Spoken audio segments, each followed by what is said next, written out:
Boom! What's happening, guys? I'm back with another video. It's been a while since I've done one, and it's been a while since I've done a live, so I'm definitely going to jump on a live, maybe this afternoon or tonight. And like I say, it's been a while, so and I enjoy, believe it or not, engaging with you guys and talking boxing. But I've just been busy. But the reason for this video is although I've made a video, it's in the feed down the bottom there, in my page somewhere. I made a video as to why I'm picking Canelo to beat Crawford. But the reason for this video is something that I want to talk about, something that Canelo said on this press tour that they've done. They've had two press conferences, one in Saudi Arabia, one in New York, the one in Vegas is happening in 2 days' time. But I want to talk specifically about what Canelo said in the GOATS podcast with Shaq and Tom Brady and Dana White. He basically said, name me one elite fighter that Crawford has faced. And you know what? When I looked at the resumes, I'm like, he's got a point. Canelo's got a point. I mean, Crawford mentioned Ricky Burns. Listen, I'm a Scotsman. I know Ricky very well. I consider Ricky a friend. He's a world level fighter. But elite fighter, three-weight world champion, you can't argue how good Ricky Burns was. But elite? And then he mentioned he mentioned Victor Postol.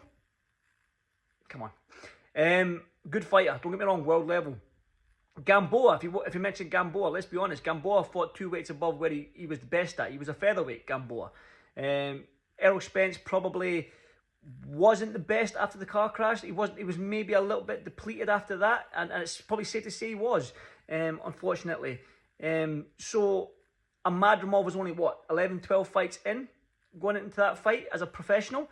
So Canelo's got a point. If you look at Canelo's resume, Golovkin, Mayweather, Bivol. I don't know, he got beat by Mayweather and Bivol, but the 3 fights with Golovkin, Erislandy Lara, when Erislandy Lara was a boogeyman back in the day. And so, yeah, I'd have to say that Canelo's got by far the best pedigree. But there's so many variables in this fight as to why it's hard to pick.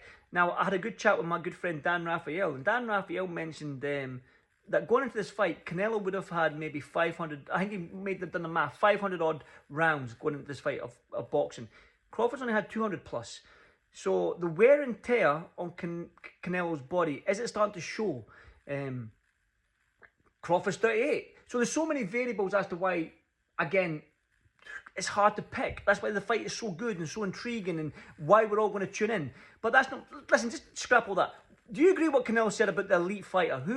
Name me one elite fighter that Crawford has faced. If you can do it, leave a comment. Leave a comment.